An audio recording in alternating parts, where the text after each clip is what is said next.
안녕하세요. 조카들 앞세워서 저희 돈을 탐내는 염치 없는 신우와 연 끊은 40대 여성입니다. 남편과는 맞선으로 만나 부부의 연을 맺은 지 10년이에요. 아이는 없어요. 결혼 초에는 가지려고 노력한 적도 있었지만 횟수가 2년을 넘어가도록 노력을 하는데도 안 생기더라고요.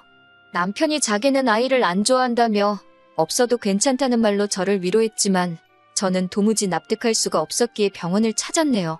남편은 병원까지 가볼 필요가 있냐며 안 내킨다 해서 결국 저 먼저 혼자서 이런저런 검사를 받았는데 저는 아무런 문제가 없다고 하더군요. 설마 싶은 마음에 남편더러 나랑 살 거면 당장 검사 받으라고 아니면 이혼이라고 강하게 나갔습니다. 그제서야 남편이 정말 글자 그대로 병원에 도착해서 진료실에 들어갈 때까지 한숨을 푹푹 내쉬고서야 검사를 받았고요. 그리고 남편의 검사 결과는 충격적이었어요. 남편 정자에 문제가 있다고 하대요. 무정자증이라는 게 원인이 여러 가지인데 저희 남편은 말 그대로 공장이 작동을 안 하는 거래나 청천벽력 같은 소식에 정말 다리 힘이 풀린다는 게 이런 건가 싶었습니다. 남편에게 결혼 전부터 알고 있었는데 나를 속인 거냐 단도직입적으로 물으니 그건 아니래요. 절대로 아니라면서 사람들 시선은 신경도 쓰지 않고 저한테 미안하다면서 차가운 병원 바닥에 주저앉아 우는데 제 마음도 찢어질 듯 아프고 어찌할 바를 모르겠더군요. 그래도 결론부터 말씀드리자면 결국엔 남편을 그리고 저희가 처한현 씨를 받아들이기로 했습니다. 언젠가 저 닮은 딸, 남편 닮은 아들 하나씩 낳아서 가정을 꾸리고 싶은 제 꿈은 비록 이루어질 수 없게 되었지만 남편이 저를 사랑하고 제가 남편을 사랑하는 마음은 그대로였으니까요. 이후로 저희는 저희 나름대로 꿈과 목표를 쫓으며 결혼 생활을 이어갔습니다. 결혼 당시 남편이나 저나 직장 생활을 하면서 모아둔 돈이 제법 있었기에 저희 둘의 힘만으로 신혼살림을 시작했어요. 사실 시댁이나 친정이나 자식들한테 손을 벌리진 않으셨지만 그렇다고 니들 써라 하고 목돈 척척 내주실 상황도 아니었거든요. 한편 남편에게는 위로 3살 차이 나는 시누이가 있었는데 시누이는 저희에 비하면 이른 나이에 시집을 갔어요. 시누이 나이 23살에 대학 졸업을 앞두고 아이를 가졌거든요. 참고로 시누 남편은 서울 노량진 고시촌에서 자취를 하며 사법고시를 준비하던 3살 연상의 고시생이었습니다. 세상에 자기 자식 귀하지 않은 사람이 어디 있겠어요. 그런데 시누 남편 집안에서는 그 반응이 더 심했던 모양입니다. 사실 시누 남편 집안도 저희 시댁만큼이나 경제적으로는 별 볼 일 없었는데 그나마 남자 쪽에서는 판검사 될 아들이 시덥지 않은 여자한테 발목이 잡혔다며 애고 뭐고 필요 없다고 결혼 안 시킨다고 했다대요. 딸 가진 죄인이라고 저희 시부모님 쪽에서는 말도 안 된다. 애는 혼자 만들었냐.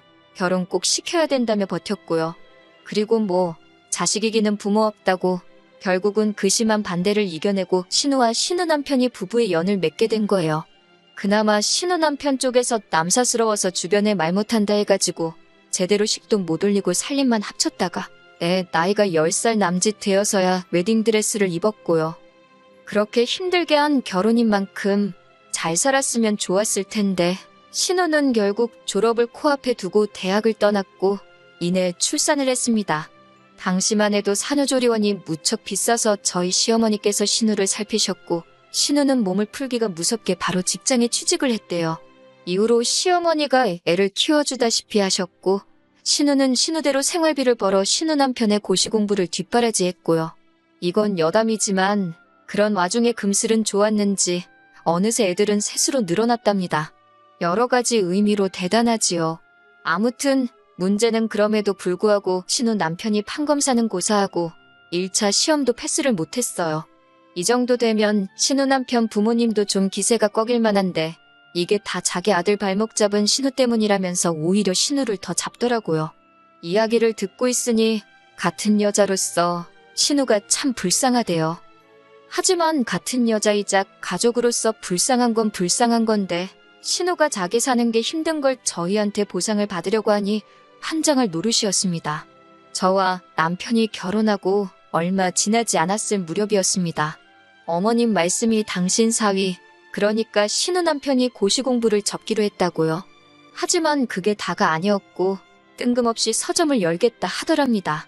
말이 나와서 말이지만 처음 서점 이야기를 듣고 제가 남편에게 그건 아닌 것 같다고 했어요. 제 말을 들은 남편도 동감이라더니 곧장 신우한테 매형 좀 말려보라고 한 소리 했고요. 그런데 신우가 오히려 저희를 속물 취급하면서 돈 때문에 하는 게 아니다. 나라의 미래를 위해서 동네 서점이 얼마나 중요한지 아냐 어쩌냐. 뭐 자기 신념이 있어서 한다 하니 누가 말리겠어요. 막말로 저희가 돈을 보태줄 것도 아니고 저희도 저희 코가 석자였으니까요.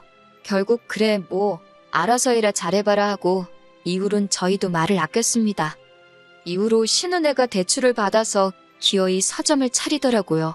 그리고 처음엔 좀 장사가 되는가 싶기도 했는데 아니나 다를까 얼마 못 가서 파리가 날리기 시작하대요. 그리고 신우 남편이 지금도 포기를 못하고 있지요. 신우가 못 빠지게 회사에서 돈 벌어오면 그걸로 서점 빵꾸나는 거에 메꾸고 사실 말이죠 서점이지 이제 오만 잡동사니를 다 가져다 팔아요.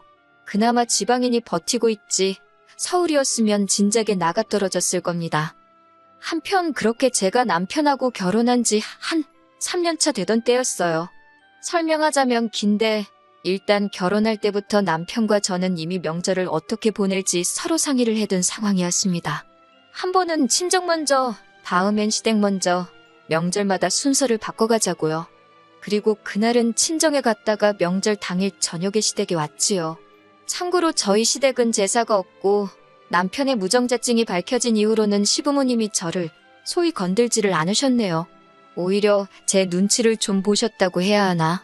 아무튼 명절 당일 저녁에서야 도착한 시댁에서 하루를 자고 이튿날이 되어서야 신혼의 가족을 만나게 되었습니다. 애들이 새해 복 많이 받으라고 인사를 했고 저도 애들 손에 10,000원씩 들려줬어요. 어차피 애들 선물 따로 사간 것도 있었고 그런데 이 모습을 본 신우가 저더러 이야기를 좀 하자며 불러내더라고요. 솔직히 신우에 대해서는 진작부터 안타깝고 그런 마음도 있었지만 동시에 관계가 관계인지라 어렵고 불편했어요. 그래서인지 신우와 단둘이 이야기를 하려니 긴장까지 되더라니까요. 그런데 신우가 꺼내놓은 이야기는 굉장히 황당하대요. 저더러 불편해하지 말고 들으라더니 저번에도 자기 애들한테 10,000원 주지 않았냐면서 왜 매번 애들 용돈으로 10,000원을 주냐고 10년 전 이야기임을 감안해도 그 나이대 애들한테 10,000원이 적다고는 생각하지 않았거든요. 그리고 돈을 애한테 10,000원 줬을 뿐이지 매번 옷이며 신발이며 과자며 안 해준 게 없어요. 말이 나와서 말이지만 가족들끼리 모여서 외식을 해도 돈은 항상 저희가 냈고 명절이고 어머님 아버님 생신 때도 저희 부부만 용돈을 챙겨드렸습니다. 하다못해 신우 생일 때도 빠듯하게 사는 게 안쓰러워서 제가 따로 30만 원씩 챙겨줬고요. 그런데 애들 용돈이 적다는 걸로 지적을 받는다는 게 황당하더라고요. 이런 재속을 아는지 모르는지 신우는 계속해서 자기 하고 싶은 말만 이어갔는데 한다는 말이 요새 애들도 돈 좋아하고 5만 원짜리는 더 좋아한대요. 그리고 어차피 애들은 금방 크니까 쓸데없는 물건 사오지 말고 그거 다 현금으로 계산해서 달라나요? 마치 연속으로 뺨이라도 맞은 듯 정신이 하나도 없었습니다. 하지만 신우는 저녁에 잃지 않고 그놈의 기분 나쁘게 듣지 말라는 소리와 함께 자기 동생 그러니까 제 남편이 저랑 결혼하기 전에는 그렇게 조카들한테 각별히 잘했는데 저랑 결혼하고 나니까 딱 바뀌었답니다. 그러면서 덧붙이기를 어머님께 들었는데 저희는 이제 애 키울 일도 없고 따로 돈 들어갈 곳은 없지 않냐 그러는 거예요. 하지만 조카는 셋이나 있으니 얼마나 다행이냐면서 조카들도 자식들이다 생각하고 신경 좀 써달래요. 그러더니 절 보면서 죽으면 그 돈 다 짊어지고 갈 거 아니잖아. 그러는데 진짜 신우만 아니었으면 얼굴에 침이라도 뱉었을 겁니다. 정말이지 지금이야 애 없이 사는데 익숙해지고 묻어내졌지만 그때는 정말 신우가 하는 말 한마디 한마디가 제 심장을 후벼 파는 것 같았어요. 결국 집에 오는 길에 차 안에서 펑펑 울었습니다. 남편더러 해주고도 욕먹는 것도 억울하지 않냐. 그리고 뻔히 당신 때문에 애 못 갖는 거 알면서 어떻게 나한테 그런 소리를 하느냐고. 그리고 무엇보다 당신은 그런 신우한테 나한테 그런 말 하지 말라 소리도 못하는 천치냐고. 남편한테 그렇게 큰 소리를 낸 건 그때가 처음이었지요. 조금 과장해서 남편이 무정자증임을 알았을 때보다 더 어이없고 더 화가 났다니까요. 남편도 남편대로 자기 누나인 신우한테 꽤나 열이 받았던 모양이 돼요. 결국 남편과 신우가 크게 다투었고 이후로 남편은 시조카들을 만나게 되더라도 이따금씩 5만 원 안쪽으로 용돈을 주는데 그쳤고 선물을 해준다던가 밥값을 내준다던가 소위 호구짓은 안 하더라고요. 그리고 그렇게 몇 년을 살다가 얼마 전 신우와 다시 부딪히게 되었습니다. 참고로 신우는 여전히 사는 게 그저 그래요. 신우에게 전화가 왔는데 하는 말이 큰애가 이번에 수도권에 있는 대학에 합격을 했다고요. 뭐 달리 해줄 말이 뭐가 있겠어요? 어쨌든 힘든 시절 다 보내고 이제 대학생이 된다 하니 기특했고 외숙모로서 축하한다고 했지요. 그러자 신우가 이번에도 맨입으로 그러는 거예요. 황당했지만 속으로 한 50만 원 정도 주면 되나 그러고 생각하는데 신우가 덧붙이기를 그동안 조카들 용돈도 거의 안 줬으니 돈 많이 모았지 않냐고 그래요. 그러면서 이번에는 용돈 한번 크게 준다 생각하고 대학교 입학금하고 첫 학기 등록금을 해달랍니다. 자기가 대충 계산해봤는데 대략 500만 원이면 될 것 같다고요. 어이가 없어서 제가 그걸 왜 해주냐고 그게 첫 대답이었습니다. 그랬더니 신우가 아니 그럼 뭐 또 몇만 원 주고 땡치려고 했냐고 빈정거리는 거예요. 제가 10,000원을 주건 100만 원을 줬건 그건 주는 제 마음 아니냐 했습니다. 막말로 조카들이래봤자 명절날 보면 고개나 까딱하고 그나마도 못 보는 해에는 외삼촌인 저희 남편이나 외숙모인 저한테 명절 잘 보내시라고 인사도 하나 없는데 무슨 정이 얼마나 있다고 그 큰돈을 턱하니 내놓고 싶겠어요. 500만 원이면 제 한 달 월급도 넘는걸요. 저는 신우한테 그만한 돈 없다고 미안하지만 그렇게는 못해줄 것 같다고 솔직하게 이야기했습니다. 그랬더니 신우가 누가 제가 벌어온 돈으로 달라고 했냐고 자기 동생이 벌어온 돈으로 달라는 거라나요. 그래서 그럼 남편하고 이야기해보시던지요. 그러고는 제가 먼저 할 일이 많다고 다음에 이야기하자 하고 전화를 끊었습니다. 퇴근한 남편에게 신우에게 이러한 전화가 왔었다며 이야기를 전했어요. 남편 얼굴이 울그락불그락해지더니 미친 거 아니냐고 저에게 묻대요. 제가 난들 아냐고 아무튼 당신이 신우랑 잘 이야기해보라 했습니다. 500만 원이 네 집 개 이름도 아니고 그리고 그 밑으로 딸린 애가 둘이나 더 있는데 이번 한 번으로 끝날 게 아니었으니 더 속이 터졌던 것 같아요.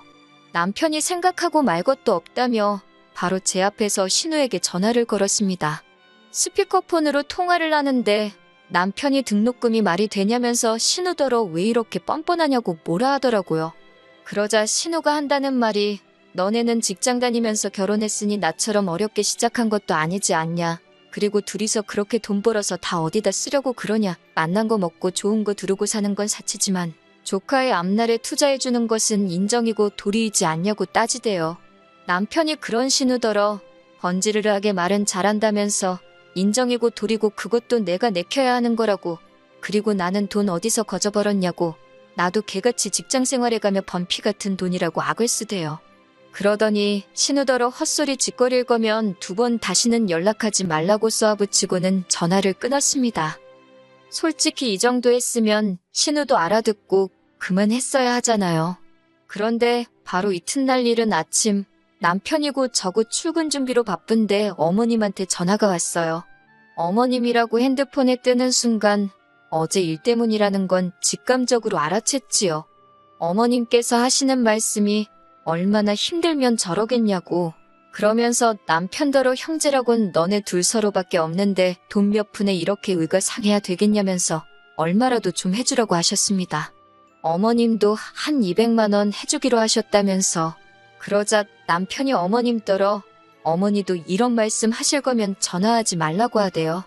그러면서 신우도 웃긴다고 능력이 안 되면 낯을 말지 뭐 한다고 셋이나 줄줄이 나와서는 여기저기 용돈을 구걸하고 다니냐. 그리고 어차피 우리는 애도 못 낳으니까 있는 돈 나눠 쓰잔 식으로 말했던 거 잊지 않고 있다며 어머님이 무슨 죄라고 거기다 대고 화를 내더라고요.